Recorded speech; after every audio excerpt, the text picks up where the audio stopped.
y'all doing? This is Ken. I'm back again with another video. Like, subscribe, and also hit the notification. I just want to thank all my subscribers who have subscribed to the channel. Continue to comment below and continue to like the video, and don't forget to hit the notification. So this is a business channel, so I just talk about different types of businesses that you guys can start. I also use my experience to show what type of businesses you can also start beginning next year or this year. So today I'm going to talk about the foster care business. Yes, the way I say it might be offensive to many, but I do apologize. But I'm gonna get right into the video, so don't be offended.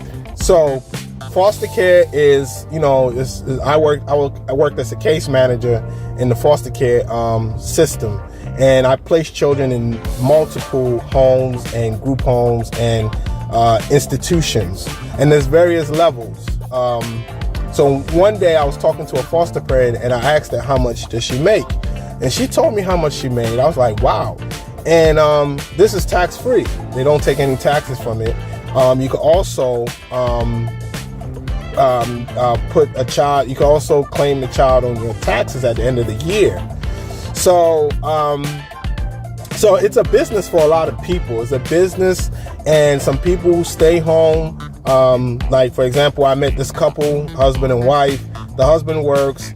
The wife actually, does sit home with they don't have any children, so she sits home and does the foster care. So she has about 3 kids. So there's different levels, it depends on the state. Like here in the state of Maryland, we have regular foster care, therapeutic, and treatment.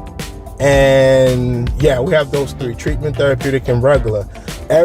Each of them have a different cost. Like the regular foster care, what I remember, it was $850 a month. Then the therapeutic or treatment, one of them was $1,000 something, and one of them was about $2,500 or $3,000. And they use this, like when a child comes into care, the child has to do an assessment, a mental health assessment. Then they determine the level of care for the child. Sometimes if the child goes into a regular foster care, and we notice that the foster parent doesn't have the necessary skills to care for this child, what we do is we do an assessment and get a higher level of care for the child. That means there will be a social worker available each week to help with therapy, individual therapy in the home. The foster parent will be more hands-on. They will take the child for the medical appointments, physical, dental, and vision. So each foster parent makes money each month. So that's another way that you can, if you're looking to help children. So this is about helping children, but also making money for yourself, to put in your pocket, and use the money to take care of the children. I won't consider it, I would say it's not a business, but it is a business, like it or not. But one of the worst ones is establishing a group home, regular group home or therapeutic group home. You have multiple kids in the home. I went to this home. It had 10 kids, but it was a big house. The group homes are not usually the best. Sometimes you might have two kids in a room. They might not get along. There could be a physical abuse or sexual abuse. But the group homes, they've closed many of them down. So I won't say that group home is a way to go, but you can actually go to as a group home route, depending on what your state requirements are. So the foster care business is big. There are other things that you can do as well. It's not only just having children come into your home. You can work with children. You can do transportation. You can do childcare. What else? There's attorneys as well. Attorneys also help with children in foster care. There are programs, like you can actually do nonprofit. There are actually programs that coach and mentor young kids in foster care. There's so many types of businesses that you can start, that you can partner with the local jurisdiction or the state, that you can make money. Yes, foster care is not not a perfect system, but it's for the kids. You know, I remember this lady, she had 3 kids in her home, 3, and she was a therapeutic foster parent, and I think the monthly bill for each kid was around $3,000. So she was making $9,000 each month, and she worked. So the 3 kids that were in her home were all teenagers. They all went to school. So while they're in school, she goes to work. If there are issues that she needs to leave work, she will leave work to pick one of them up. But they all went to school. She was at work. Her job was very flexible, so she can leave anytime to take care of the kids. And all she has to do is help them during the day. On the weekends, they go out on the weekends. They go on family trips. So some people, it's a business for them. And if you just want to make money, but you also care for children and care for children in foster care, that's another good way to make money for yourself. I know some people might be offended, but I do apologize. But some of these kids need to be taken out of institutions and group homes, and they need a home. They need a home. Foster care system, you can have your preference. You can have baby to 20 years old. In the state of Maryland, you age out of 21, not 18. So we have a program called Ready by 21. By the time they turn 18, we send them to that program, and that program helps them with independent living. And there's so many things. Even you can be an independent living program, right? What you do is you connect with the apartment complex. You furnish like 2 homes.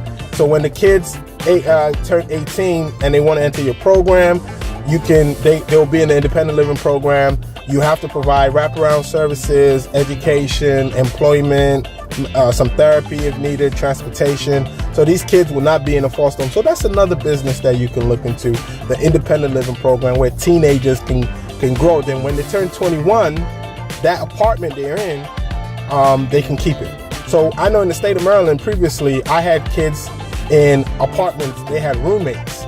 Then they figured that there were problems between roommates and their friends, so they decided, you know what, we're just going to find 1-bedroom apartments for the client. So they begin to look into 1-bedroom apartments. So when I did referrals, we move into the apartment.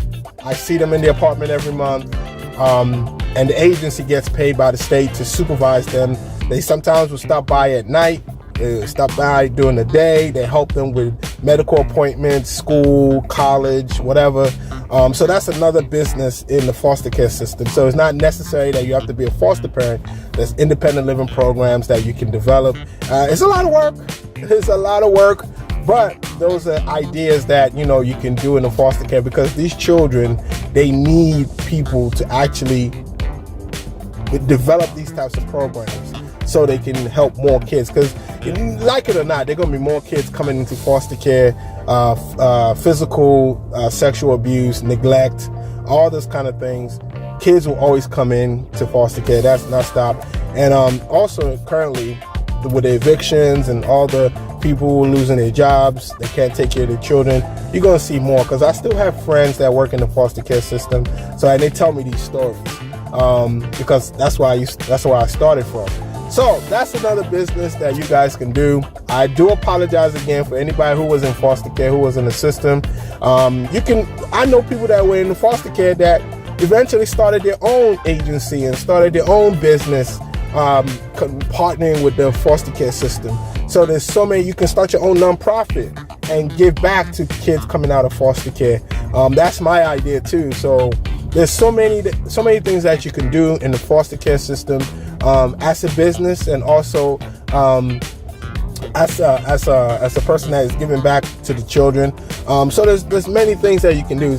Foster parent, that's one of the most easiest. It just depends on the type of kid you're gonna get in your home. Some people don't want teenagers; they want first, second grade.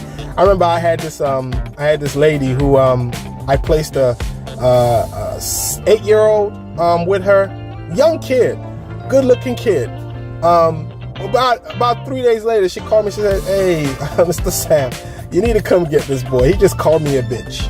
But the kid lives in a home. His dad was a drug dealer. His mom was abusive. And that's the type of environment he grew up in. So he came in foster care. So he cussed out the foster parent, bitch, you don't tell me what to do. And that's that's how he was raised. You know, he cussed out. I put him in another foster home. He did the same. That boy just needed a lot of a lot of attention. And we had to do an assessment. We found out that he needed some mental health, some therapy. We had a therapist that came over. She called a play therapist. She came there and played with him with toys and Legos and all that stuff. And eventually they begin to work on his behavior, so he doesn't, call the foster parents a bitch or call the teacher, because you go to school, call the teacher a effing bitch and stuff like that. So I had to find services for him. So, but those are the things that, that happen that most people don't want to be a foster parent. But apart from that, it's been good. A lot of people do make money from it. So thank you very much, guys. Continue to hit the subscription button, hit the subscription button, and hit the notification button. And I'll catch you on my next video. Peace.